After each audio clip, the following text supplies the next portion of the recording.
Hi friends, welcome to English Study Point. Today in this lecture, I am discussing background of post-colonial theory in detail and I am explaining everything in Hindi as well as in English. So let's start. Post-colonial theory क्या है? It deals with analyzing the works of literature which were written by Africa, middle east Indian सब continent कि ये जो है post colonial theory जो है deal करती है उन लिटरेचर के वर्क्स को जो कि अफ्रीका, मिडल ईस्ट या फिर इंडियन सब कॉन्टिनेंट के राइटर्स द्वारा लिखे गए हैं। Then looking at the works of writer who were colonise कि इस थ्योरी के थ्रू हम उन राइटर्स के वर्क को देख सकते हैं जिनकी कंट्रीज़ को जो है कॉलोनाइज कर लिया गया था ब्रिटिशर्स द्वारा। Then people from Australia, please remember people from Australia, Japan, Africa all are colonized by Britishers कि ये सारी कंट्रीज़ जो हैं ये ब्रिटिशर्स द्वारा जो है कॉलोनाइज़ की गई थी। और जैसे ही ये कॉलोनाइजेशन इनकी कंट्रीज से एंड हो जाता है यानी ख़त्म हो जाता है, तब यहाँ के राइटर्स ने जो है लिखना शुरू कर दिया था जिसमें जो है ये अपनी कंट्री के बारे में बताते थे इंग्लिश लैंग्वेज को यूज़ करके। Then characters are struggling with their identity in the wake of colonisation कि इस थ्योरी के थ्रू जो है हम उन वर्क्स के बारे में, उन वर्क्स के साथ साथ उनके करेक्टर्स के बारे में देख पाते हैं कि वो जो करेक्टर्स थे पोस्ट कॉलोनियल थ्योरी के वर्क्स जो थे उसमें जो है करेक्टर्स वगैरह जो थे उनके हम स्ट्रगल्स को देख पाते हैं जो कि वो किस तरह से जो है कॉलोनाइजेशन के टाइम पर किस तरह से वो स्ट्रगल कर रहे थे अपनी आइडेंटिटी के साथ। Then when Britishers left India in 1947 Indians mentality changed कि जैसे ही ब्रिटिशर्स जो है इंडिया को छोड़कर चले जाते हैं 1947 में, तब क्या होता है इंडियंस की मेंटालिटी में चेंज आने लगता है यानी इंडियन लोगों की सोच में जो है चेंज आने लगता है। British had a colonial presence in India from 1600. You know that Britishers colonized India in 1600 when East India Company came in India. So ये वही टाइम है कि ब्रिटिशर्स ने जो है कॉलोनाइज करना शुरू कर दिया था इंडिया को। और तब तक Britishers had a colonial presence in India from 1600 till India gain independence. ये टाइम पीरियड बता रखा है कि 1600 से 1947 तक जो है इंडिया में ब्रिटिशर्स रहे थे। फिर से बताना चाहूँगी कि 1600 से लेकर 1947 तक ब्रिटिशर्स जो है इंडिया में राज करते थे। देन 1947 में इंडिया आज़ाद हो गया एंड साथ ही साथ जो है ब्रिटिशर्स इंडिया को छोड़कर फिर से ब्रिटेन में चले गए थे। Then post colonial theory deals with political, economic and emotional effect that British brought and left behind. Yes, कि हम देखते हैं अगर हम किसी पोस्ट कॉलोनियल वर्क को अगर पढ़ेंगे तो हम उसमें देखेंगे, जैसे मैं आपको एक एग्जांपल देना चाहूँगी। आपने अगर टेक्स्ट पढ़ा होगा चिनुआ अचीबे का थिंग्स फॉल अपार्ट, उसमें हम देख सकते हैं कि किस तरह से जो है कॉलोनाइजर्स ने जो है वहाँ के नेटिव्स पर पॉलिटिकल, इकोनॉमिक और साथ ही साथ उनकी मेंटल स्टेट को भी जो है इफ़ेक्ट किया था। वो इस लाइन का मतलब है कि जब ब्रिटिशर्स इंडिया में आए या फिर किसी और कंट्री में उन्होंने कॉलोनाइज़ करना शुरू किया तो उन्होंने जो है नेटिव्स पर जो है क्या इन्फ्लुएंस रहा उनका, तो पॉलिटिकली भी इफ़ेक्ट किया ब्रिटिशर्स ने नेटिव्स को, इकोनॉमिकली भी इफ़ेक्ट किया और साथ ही साथ उनके मेंटल स्टेट को भी इफ़ेक्ट किया। Then literature stemming from these events is emotional as well as political कि हम पोस्ट कॉलोनियल टेक्स्ट के वर्क्स को देखेंगे तो उनका वर्क जो है रिफ्लेक्ट करता है इमोशंस को, काफ़ी ज़्यादा जो है उनका घाव को, स्कार्स को जो है काफ़ी ज़्यादा दिखाता है, लाइमलाइट में लेकर आता है। अगर आप चिनुआ अचीबे की थिंग्स फॉल अपार्ट पढ़ोगे तब आपको समझ आएगा किस तरह से उन लोगों की, और या फिर मैं आपको एग्जांपल दूंगी टॉनी मॉरिसन की बिलवड। इसमें दिखाया जाता है कि किस तरह से लोगों को जो है इमोशनली, मेंटली अनस्टेबल कर दिया जाता था एंड साथ ही साथ जो है लिटरेचर को भी जो है पोस्ट कॉलोनियल थ्योरी की पोस्ट कॉलोनियल लिटरेचर जो है वो हमें डिपिक्ट करती है कि उस टाइम पर जब उनकी कंट्रीज़ को जो है कॉलोनाइज़ किया जा रहा था ब्रिटिशर्स द्वारा, तो उन मतलब लोगों पर जो है क्या इमोशनल और साथ ही साथ पॉलिटिकल इफ़ेक्ट पड़ा।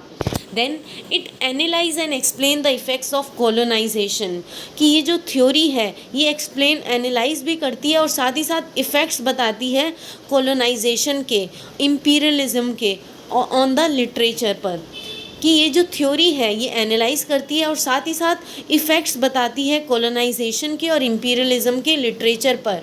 Then how the extension of power into other nations have the effect on people and nations, कि किस तरह से पावर का एक्सटेंशन जो है, पावर के एक्सटेंशन का जो है, ब्रिटिश पावर के एक्सटेंशन का किस तरह से उन लोगों मतलब उनके नेशन और वहाँ रहने वाले लोगों पर इफ़ेक्ट पड़ा। सो पोस्ट कॉलोनियल थ्योरी से हमें ये भी पता चलता है how the extension of power into other nations have the effect on people and nations. Whenever British government try to extend their power, tries to control other parts of the world, they are going to impact the lives of people who are colonized। कि मतलब जिस तरह से जो है British government मतलब जैसे जैसे पावर को अपनी एक्सटेंड करती जा रही थी, यानी एक्सपैंड कर रही थी, बढ़ाती जा रही थी, उस तरह से जो है वो हर मतलब जिस पार्ट पर वो जिस पार्ट को वो एक्सटेंड करती थी, साथ ही साथ वो उस पार्ट को जो है उस कंट्री के पार्ट को कंट्रोल भी करती थी और साथ ही साथ वहाँ के रहने वाले लोगों पर भी जो है उनका इफ़ेक्ट पड़ता था। ब्रिटिश जब मैं फिर से बताना चाहूँगी, जैसे जैसे ब्रिटिशर्स जो है मतलब जिस तरह से अपनी पावर को स्प्रेड करते जा रहे थे अलग अलग पार्ट्स, कंट्रीज़ के अलग अलग पार्ट्स में, तो क्या हुआ, वो वहाँ की मतलब उस पार्ट को कंट्रोल भी कर रहे थे, साथ ही साथ वहाँ के रहने वाले लोगों पर भी जो है अपना इम्पैक्ट छोड़कर जा रहे थे। सो इस लाइन का यही मतलब है, whenever British government try to extend their power, tries to control other parts of the world, they are going to impact the lives of people who are colonized. Then study of colonization and decolonization, study of colonization and decolonization, they are winning back and reconstituting the native culture। कि मतलब पहले तो जो है colonisation का मतलब आपको समझ आ गया होगा, फिर डीकॉलोनाइजेशन का मतलब क्या हुआ कि मतलब जैसे ही कॉलोनाइजेशन से मतलब लोग आज़ाद होने लगे, फिर वो जो है अपनी खुद की लिटरेचर को कंस्ट्रक्ट करने लगे जिसमें वो इंग्लिश लैंग्वेज का यूज़ करते थे। सो इस लाइन का मतलब ये है, they are winning back and reconstituting the native cultural, sorry यहाँ पे कल्चर होगा फ्रेंड्स। तो इन मतलब जैसे ही वो कॉलोनाइजेशन से आज़ाद होती थी डिफरेंट कंट्रीज़ जो है, सो वो क्या करती थी, अपनी जो है फिर से कल्चर को जो है फिर से कंस्ट्रक्ट करते थे, जो कि उनका टूट चुका था कहीं ना कहीं ब्रिटिशर्स के आने के बाद। फिर ब्रिटिशर्स से जैसे ही उनकी कंट्रीज़ आज़ाद हुई, तो वो जो है अपनी खुद की कल्चर को फिर से दोबारा कंस्ट्रक्ट कर रहे थे। They are winning back and reconstituting the native culture.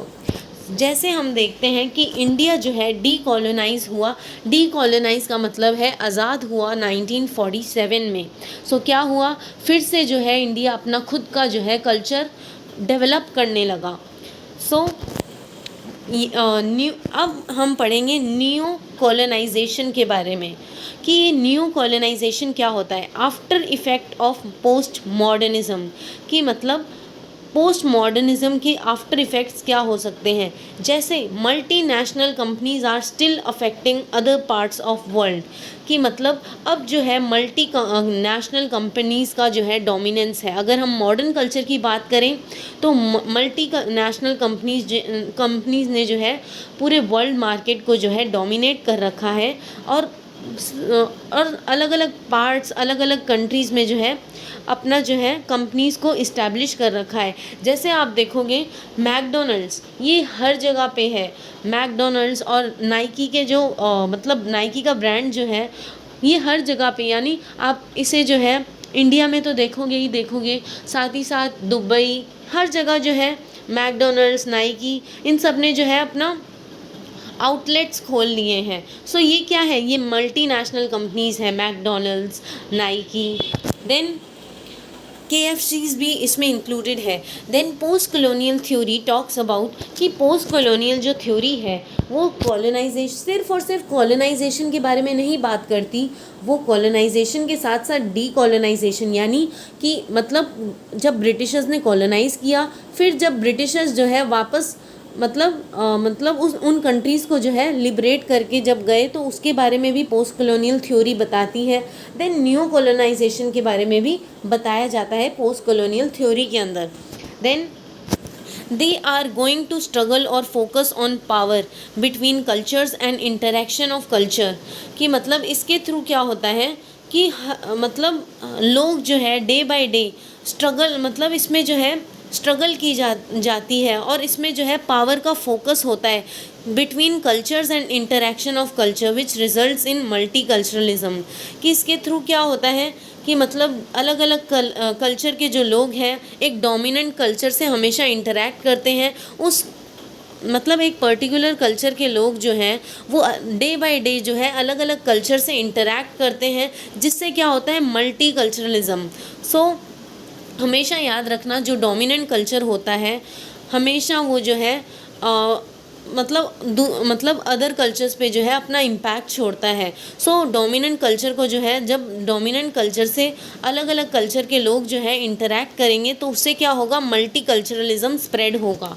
When India was not under the British control we were purely India was not under the British control we were purely Indians, कि मतलब बोला जाता है कि जब India जब British control के अंदर नहीं था तब हमें जो है इस तरह से बोला जाता था कि हम जो है प्योर वे से इंडियंस हैं।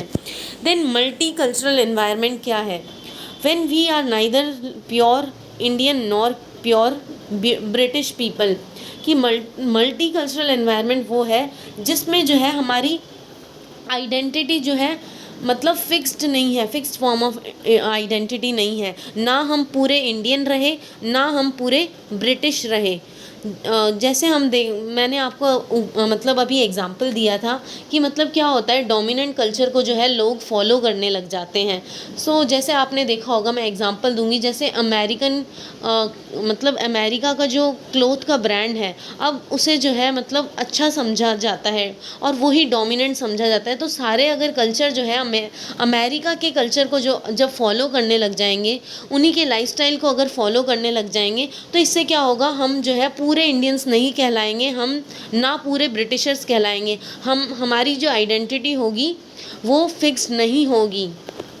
सो यही लिखा गया है कि multicultural environment where we are neither purely Indian nor pure British people, कि अब जो है अगर हम दूसरे डोमिनेंट कल्चर को फॉलो करते जाएंगे तो हमारा क्या होगा, नुकसान होगा, क्योंकि जो है हम अपने कल्चर की वैल्यूज़ को जो है भूलते चले जाएंगे और साथ ही साथ जो है नए कल्चर की वैल्यूज़ को अडॉप्ट करते जाएंगे। तो इससे क्या होगा, हम ना तो पूरे इंडियन कहलाएंगे और ना ही हम पूरे ब्रिटिश कहलाएंगे।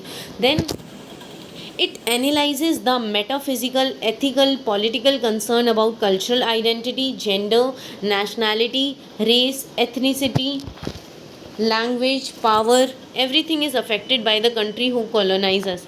कि इनका कहना है पोस्ट कॉलोनियल थ्योरी के अकॉर्डिंग ये एनालाइज करती हैं कि मतलब physical, ethical, political concern, cultural identity, gender, nationality, race, ethnicity, language, power, ये जो है मतलब हर चीज़ जो है इफ़ेक्ट होगी जब जो हमें कॉलोनाइज़ करेगा हमारी कंट्री की। ये सारी जो मतलब जो मैंने आपको एलिमेंट्स बताए हैं, इन सभी पर जो है हम मतलब इफ़ेक्ट पड़ेगा अगर हमें कॉलोनाइज़ किया जाएगा तो।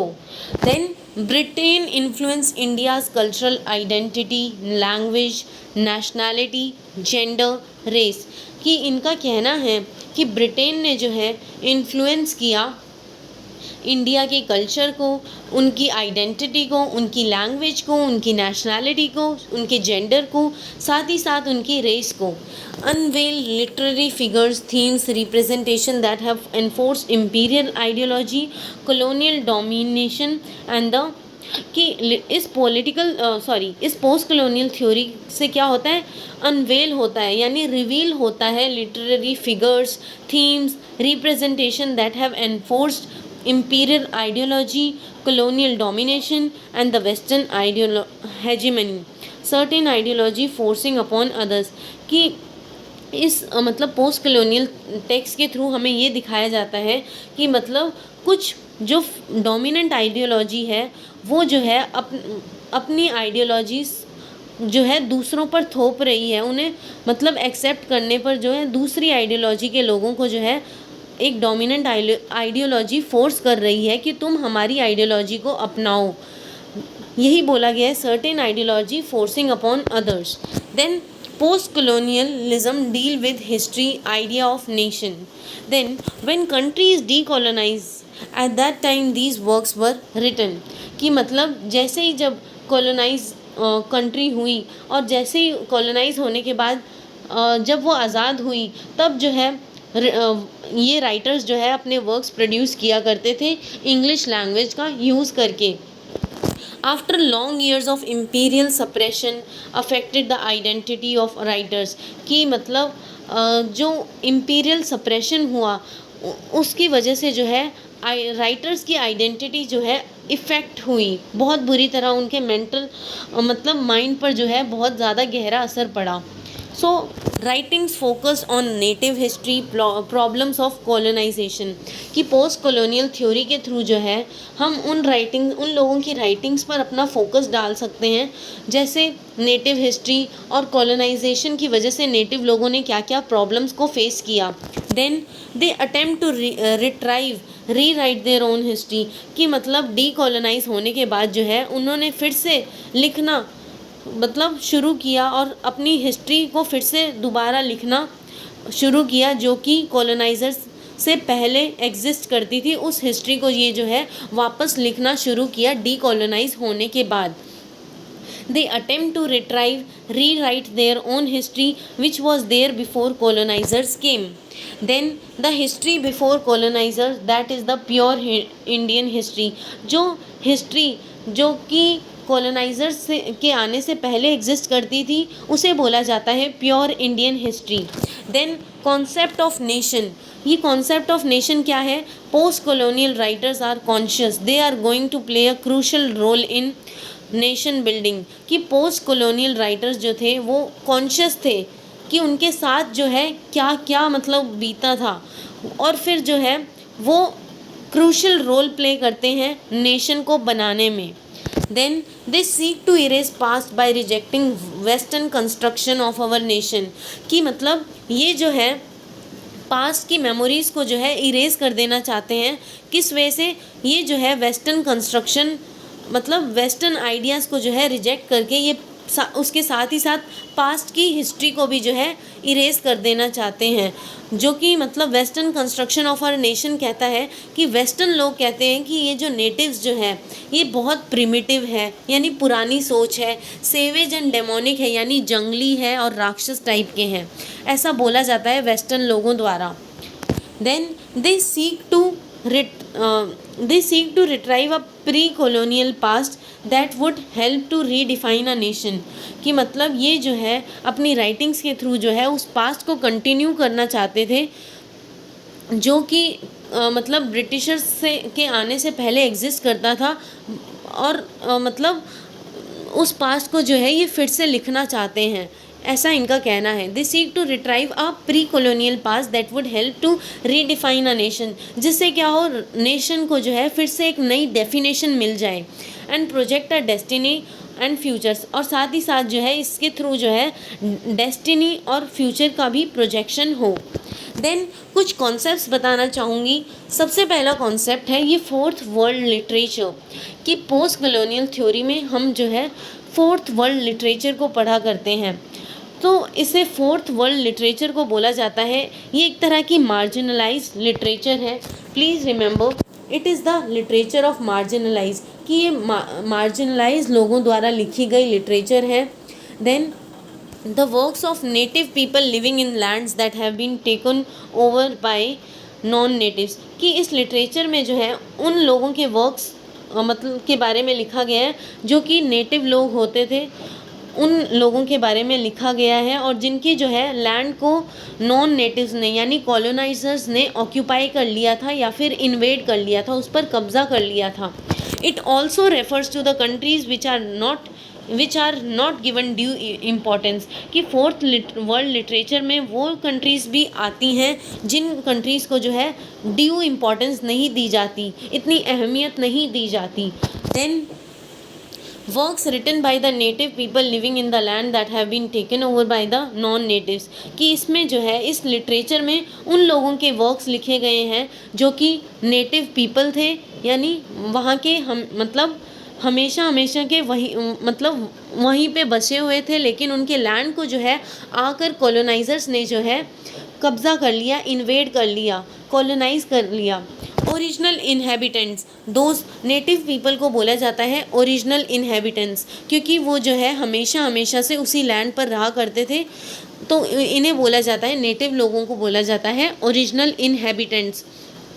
Those who existed before European or other colonizers invaded, occupied or conquered their homeland. So ये जो है नेटिव पीपल कौन होते हैं, जिनके लैंड को जो है यूरोपियन ने और या फिर किसी दूसरे कॉलोनाइजर्स ने आकर इन्वेड कर लिया था, ऑक्यूपाई कर लिया था, और उनके होमलैंड को जो है मतलब लड़ाई करके कॉन्क्वायर करने की कोशिश की, मतलब जीतने की कोशिश की। और native people of America, Australia, और ये फोर्थ वर्ल्ड लिटरेचर में कौन कौन से लोग आते हैं, ये नेटिव पीपल हैं अमेरिका के, ऑस्ट्रेलिया के, न्यूजीलैंड के, कनाडा के, इंडिया के। They are people of fourth world, please remember this also. Now let's move to second concept कि ये अदरिंग क्या है। ये अदरिंग एक तरह का कॉन्सेप्ट है जो कि पोस्ट कॉलोनियल थ्योरी में यूज़ होता है, जिसमें यूरोपियन जो है अपने आप को अस बोलते हैं, यूरोपियन जो है अपने आप को अस बोलते हैं, और देम बोलते हैं, देम उन्हें बोलते हैं जो कि इन्फीरियर लोग हैं। प्लीज़ रिमेंबर कि यूरोपियंस अपने आप को अस बोलते हैं और देम उन्हें बोला जाता है जो कि यूरोपियन से इन्फीरियर है, यानी जिन पर इन्होंने कब्ज़ा किया था, तो उन्हें जो है देम बोला जाता है। देम यहाँ पर हो गई post colonial countries. Then anything which do not belong to them they consider it as another, कि यूरोपियंस का ऐसा सोचना है कि जो उनसे बिलोंग नहीं करता, वो जो है यूरोपियन सोचते हैं कि वो लोग जो है सारे अदर हैं, यानी उन्हें जो है लो स्टेटस का समझते हैं। जो उनसे बिलोंग नहीं करता वो सोचते हैं ये वो सारे जो है अदर है, यानी लो स्टेटस के लोग हैं। Then two types of other, कि अब ये दो टाइप्स के अदर कौन कौन से हैं, एक एग्जॉटिक अदर, देन दूसरा है demonic other. Exotic other represents fascination with the countries of fourth world, कि एग्जॉटिक अदर का मतलब है कि फैसिनेशन यानी अट्रैक्शन होना फोर्थ वर्ल्ड की कंट्रीज से, और डेमोनिक अदर मतलब when European countries would find something really glorious in the fourth world country, when they see मतलब एग्जॉटिक अदर का मतलब क्या है कि जब यूरोपियन कंट्रीज़ जब हमारी कंट्रीज़ में आकर यानी कॉलोनाइज करने लगी, जो कुछ उन्हें जो है ग्लोरियस लगा, जो कुछ भी उन्हें हमारी कंट्री में आकर अच्छा लगा, उन्हें ये बोलने लगे एग्जॉटिक अदर। एंड जब ये हमारी कंट्री में आए और जब इन्हें जो है सब कुछ नेगेटिव लगा, सेवेज लगा, इविल लगा, तो ये जो है इन्होंने हमें definition they the demonic other. When they see us inferior as negative, savage, evil, they are going to look as demonic other. When they look down at us, they call us demonic other, कि ये जब हमें जो है नीचा state मतलब लो status देते थे तो ये हमें डेमोनिक अदर बोलते थे, और ये जब हमारी कंट्री में आकर जिस चीज़ को जो है ग्लोरीफाई करते थे तो उसे ये बताते थे एग्जॉटिक अदर। सो फ्रेंड, इस अदर का कॉन्सेप्ट भी आप याद कर लेना और अपने मतलब सेपरेट नोट्स बना लेना। देन हम आते हैं थर्ड कॉन्सेप्ट पे कि डायस्पोरा क्या होता है। Diaspora it refers to people who have been displaced और डिस्पोज्ड, कि ये जो है डायस्पोरिक लोग वो होते हैं कि जिनको जो है मतलब अपनी कंट्री से जो है डिस्प्लेस कर दिया गया, और ये या फिर ये खुद जो है किसी काम के पर्पस से जो है खुद ही मतलब किसी एक कंट्री से दूसरी कंट्री में जाकर शिफ्ट हो गए। So it refers to people who have been displaced or dispersed from their homeland and who possess and share a collective memory, कि मतलब ये लोग वो हैं जो अपनी कंट्री से जो है डिस्प्लेस हो गए यानी शिफ्ट हो गए और फिर जो है वो पोजेस करते हैं वहाँ की मतलब अपने लैंड की कलेक्टिव मेमोरीज़ को, कि मतलब जब वो अपने लैंड में रहते थे तो उन मेमोरीज़ को जो है ये शेयर करते हैं अपने टेक्स्ट के through. And myth which makes them nostalgic about their home, कि ये जो है जिस लैंड में ये रहा करते थे बट अब ये उस लैंड में नहीं रहते, जब भी ये उस लैंड में रहा करते थे तो ये वहाँ की मेमोरीज शेयर करते हैं टेक्स्ट के थ्रू रीडर्स के साथ, और साथ ही साथ जो कि इन्हें जो है नॉस्टैल्जिक फीलिंग अराइज करता है इनके अंदर कि इनका जो होम है वो बहुत, होमलैंड जो है वो बहुत अच्छा होता था। Then concept of home is very much attach to diaspora, please remember this, ये होम का कॉन्सेप्ट जो है ये काफ़ी ज़्यादा डायस्पोरा से अटैच्ड है। Home is a place of desire, कि होमलैंड जो है, होमलैंड जो कि है ये जो है प्लेस ऑफ डिज़ायर, मतलब एक इंसान जो है मतलब अपनी मतलब पहले जो है अपने होमलैंड में रहता था बट अब वो जो है कहीं और शिफ्ट हो गया, बट वहाँ पर रहने के बाद जो है इसे अपने होम की याद आती है, अपने होमलैंड की याद आती है। सो इस सेंस में ये लिखा गया है, home is a place of desire in diasporic imagination. Then they are the people who went away from their homeland and writing from the other land, कि ये वो लोग हैं जिन्होंने जो है अपने होमलैंड को छोड़ दिया है बट ये जहाँ पर भी रह रहे हैं अब ये जो है दूसरी लैंड में रहते हैं और वहाँ पर रहकर ये जो है अपने होमलैंड के बारे में लिख रहे हैं। So they are the people who went away from their homeland and writing from the other land country talking about how much they miss their land. So ये अपनी राइटिंग्स में बात करते हैं कि ये अपने होमलैंड को कितना मिस कर रहे हैं।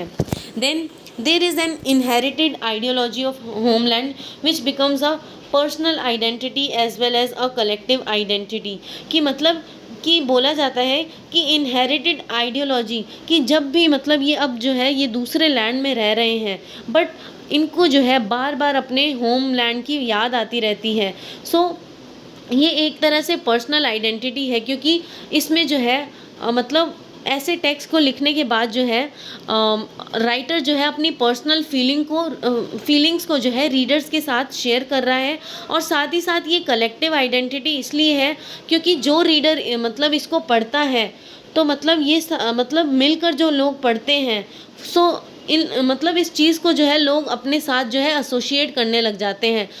सो मेरा कहने का मतलब है कि मतलब जब भी एक राइटर जो है लिखता है, डायस्पोरिक राइटर लिखने की शुरुआत करता है, सो ये जो है पर्सनल आइडेंटिटी भी बन जाती है और साथ ही साथ कलेक्टिव आइडेंटिटी भी बन जाती है। पर्सनल आइडेंटिटी इसलिए क्योंकि जो है इसमें डायस्पोरिक राइटर अपनी पर्सनल फीलिंग्स को शेयर कर रहा है और जब रीडर उसे रीड कर रहे हैं साथ में मिलके तो ये एक तरह की कलेक्टिव आइडेंटिटी हो जाती है।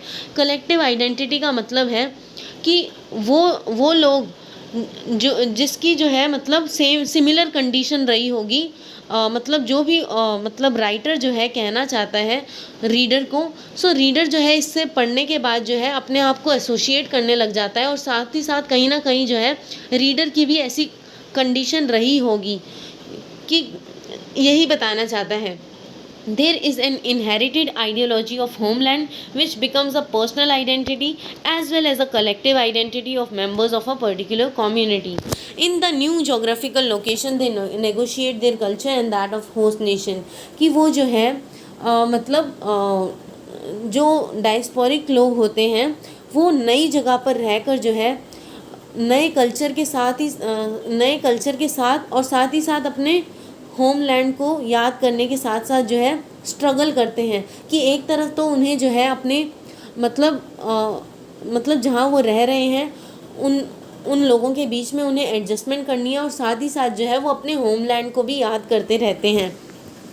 Then a place to which there can be no return, कि होम ऐसी जगह है कि जहाँ से जो है अब जाना जो है पॉसिबल नहीं है। Despite the possibility that they are going to visit the place of their but they can not return back, कि वो जो है अपने माइंड में ये सोचते हैं कि वो कभी ना कभी तो अपने होमलैंड में जाएंगे ही, बट फिर उन्हें ख्याल आता है कि अब जो है वो अपने होमलैंड में कभी भी वापस जा नहीं सकते।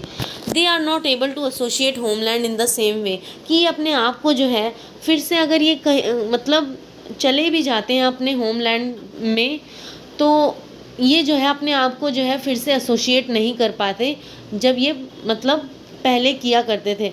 जिस तरह से ये पहले अपने होमलैंड को मतलब एसोशिएट किया करते थे, अब ये होस्ट लैंड में, यानी अब जहाँ ये रह रहे हैं वो होस्ट लैंड हो गया।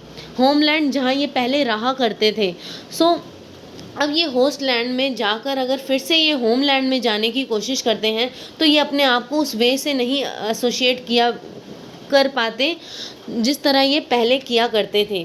Now let's talk about fourth concept, that is double consciousness. So black people are going to see themselves through the eyes of white people, कि ऐसा बोला जाता है कि ब्लैक लोग जो है अपने आप को जो है वाइट लोगों की आईज से देखते हैं, मतलब वाइट लोगों की थिंकिंग से जो है अपने आप को देखते हैं ब्लैक लोग, black people. So two souls two thoughts in one dark body, कि का ये मतलब है कि माई नेटिव इंडियन सोल और साथ ही साथ soul which I am trying to adopt, कि टू सोल्स टू थॉट्स का मतलब जो है कि मैं जो हूँ एक नेटिव इंडियन सोल हूँ, अब मैं चाहती हूँ कि मैं जो है एक नए कल्चर में अपने आप को अडॉप्ट करूँ, यानी ढाल लूँ, अडेप्ट करना सीखूँ वाइट कल्चर। तो इसका ये मतलब है two contradictory thoughts are there in my mind always, कि मतलब डबल कॉन्शियसनेस का मतलब है कि मेरे माइंड में जो है दो तरह की मतलब कॉम्प्लेक्स थॉट्स जो है मेरे माइंड में, यानी इंटरफेयरिंग थॉट्स जो है मेरे माइंड में चलेंगे। जैसे कि मैं जो हूँ इंडियन सोल हूँ, अब मैं चाहती हूँ कि मैं जो है वाइट कल्चर में जो है अपने आप को अडेप्ट करना सीख लूँ, उसके तौर तरीक़ों को सीख लूँ। सो ये डबल कॉन्शियसनेस का मतलब है। Then fifth concept is black feminism. Black feminism का मतलब है we see women who are double colonise, कि इसमें जो है हम देखते हैं ब्लैक फेमिनिज्म का टेक्स्ट में जो है हम देखते हैं कि वुमेन को जो है दो तरीके से कॉलोनाइज किया जाता है। पहला कि मतलब पैट्रियार्की, यानी मेल डोमिनेटेड सोसाइटी भी जो है मतलब वुमेन को जो है कॉलोनाइज करती है। दूसरा इम्पीरियलिज्म, कि मतलब जब मतलब ब्रिटिशर्स का राज हुआ तब इन लोगों ने जो है साथ ही साथ जो है वुमेन को भी जो है एक्सप्लॉइट किया था। सो इस वे में जो है इन्हें बोला जाता है, ब्लैक फेमिनिस्ट टेक्स्ट के थ्रू ये हाईलाइट किया जाता है कि women we see women who are double colonise, first colonise by patriarchy, second colonise by imperialism. Then new colonialism. New colonialism का मतलब है there is continuing economic dominance and exploitation of force, कि मतलब हमें लगता है ना कि हम आज़ाद हो गए, बट फिर भी न्यू कॉलोनिज्म के थिंकर्स का सोचना है कि हमारी जो है अभी भी इकोनॉमिक मतलब हमें जो है अब अभी भी जो है इकोनॉमिक वे से जो है डोमिनेट किया जा रहा है। मतलब फोर्थ और थर्ड वर्ल्ड कंट्रीज़ को अभी भी जो है कॉन्टीन्यूसली जो है उन्हें डोमिनेट किया जा रहा है, एक्सप्लॉइट किया जा रहा है। Then by the European powers achieved not merely through state control by Europeans, और कि ये इस तरह से कंट्रोल करके जो है हमें मतलब not merely through state control bye European और अमेरिकन पावर्स, कि मतलब ये जो है हमारा एक्सप्लॉयटेशन मतलब इकोनॉमिक डोमिनेंस जो है हमें जो है मतलब किसी पावर को दिखाकर जो है कंट्रोल नहीं किया जा रहा, बल्कि by politicians, bankers, chief executive officers, इस वे से जो है ये लोग हमारी कंट्रीज़ में आकर जो है पॉलिटिशियन बन के, बैंकर बन के, चीफ एग्जीक्यूटिव ऑफिसर बन के ये जो है हमें इस तरह से जो है डोमिनेट करने की कोशिश कर रहे हैं, एक्सप्लॉइट करने की कोशिश कर रहे हैं।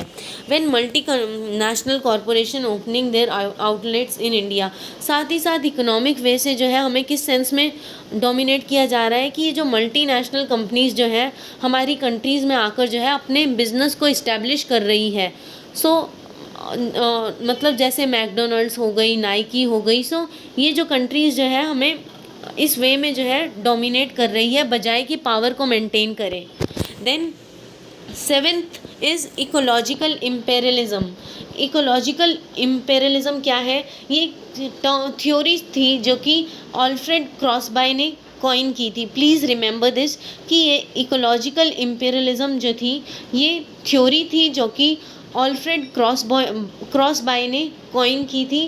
और उस बुक का क्या नाम है जिसमें इस थ्योरी को जो है मतलब डेवलप किया गया, उस बुक का नाम है book ecological imperialism semicolon biological expansion of Europe. Please remember this. Then imperialism means expanding a country's power through colonisation. Imperialism का क्या मतलब होता है कि कंट्री की पावर को जो है, एक पर्टिकुलर कंट्री की जो है पावर को एक्सपेंड करना with the help of colonisation, यानी धीरे धीरे जो है मतलब अदर पार्ट्स ऑफ कंट्री पे जो है कब्जा जमाना, उसे बोला गया है imperialism. Whenever a country extends power and control some other country by use of military force, कि जब भी एक कंट्री जो है अपनी पावर को एक्सटेंड करती है और उस कंट्री पर कंट्रोल करती है with the use of military force, उसे भी इम्पेरियलिज्म ही बोला जाता है। और साथ ही साथ plants, animals and diseases are introduce accidentally और डेलिबरेटली, कि जब भी किसी कंट्री को जो है दूसरी कंट्रीज़ पे कंट्रोल करना होता है तो वो जो है अलग अलग तरह के प्लांट्स, एनिमल्स या फिर डिसीज़ को जो है दूसरी कंट्री में इंट्रोड्यूस कर देते हैं। तभी इस सेंस में बोला गया है plants, animals and diseases are introduce accidentally और deliberately. Then pathogens introduce to native population in North America, कि ये जो पैथोजेंस है एक तरह के डिसीज़ प्रोड्यूसिंग एजेंट है जिनको जो है इंट्रोड्यूस किया गया था मतलब नॉर्थ अमेरिका और ऑस्ट्रेलिया की पॉपुलेशन के लिए बाय द यूरोपियंस। कि मतलब पैथोजेंस क्या है, एक तरह के डिसीज़ प्रोड्यूसिंग एजेंट है जिनको जो है यूरोपियंस ने इंट्रोड्यूस किया था ताकि वो नॉर्थ अमेरिका और ऑस्ट्रेलिया के नेटिव्स को जो है कि पॉपुलेशन को कंट्रोल कर सके। Then European countries put virus in North America, कि यूरोपियन कंट्रीज़ क्या को जब कंट्रोल करना था तो उन्होंने जो है दूसरी कंट्रीज़ में वायरस को इंट्रोड्यूस किया, जैसे नॉर्थ अमेरिका, ऑस्ट्रेलिया पर जो है वायरस को इंट्रोड्यूस किया, जिससे क्या हुआ, बहुत सारे लोग जो है जब भी इस वायरस के कांटेक्ट में आए बहुत सारे लोग जो है बीमार पड़ गए। Use of plants, animals and disease to colonise area, कि मतलब इकोलॉजिकल इम्पेरियलिज्म में क्या होता है, प्लांट्स और एनिमल्स या फिर डिसीज़ का जो है मतलब यूज़ होता है ताकि जो है दूसरी कंट्रीज़ पर जो है अपना कब्ज़ा किया जा सके। देन अब हम बात करेंगे emergence of the concept of world literature, कि आपने ये टर्म सुनी होगी वर्ल्ड लिटरेचर। ये क्या होती है, is associated with literature produce by entire world, कि इस पूरे एंटायर वर्ल्ड की जो भी लिटरेचर का प्रोडक्शन हुआ उसे बोला जाता है world literature. All the literature are brought together and read as one, कि इसमें क्या होता है, हर तरह की लिटरेचर को जो है एक साथ मतलब लाया जाता है और एक साथ मिलकर जो है रीड किया जाता है। All the literature and are brought together and read as one. Please remember कि concept of world literature, please remember this point, very important. Concept of world literature brought by Johann Wolfgang von Goethe and Johann Gottfried Herder. Please remember these names: Johann Wolfgang von Goethe, Johann Wolfgang von Goethe and Johann Gottfried Herder ने इस concept जिसका नाम है world literature को introduce किया। So friends, इसी के साथ ये लेक्चर एंड होता है। अगर आपको इस चैनल के लेक्चर्स पसंद आते हों तो प्लीज़ प्लीज़ प्लीज़ लाइक करें, शेयर करें, सब्सक्राइब करें एंड कमेंट करना ना भूलें। Thank you for listening friends.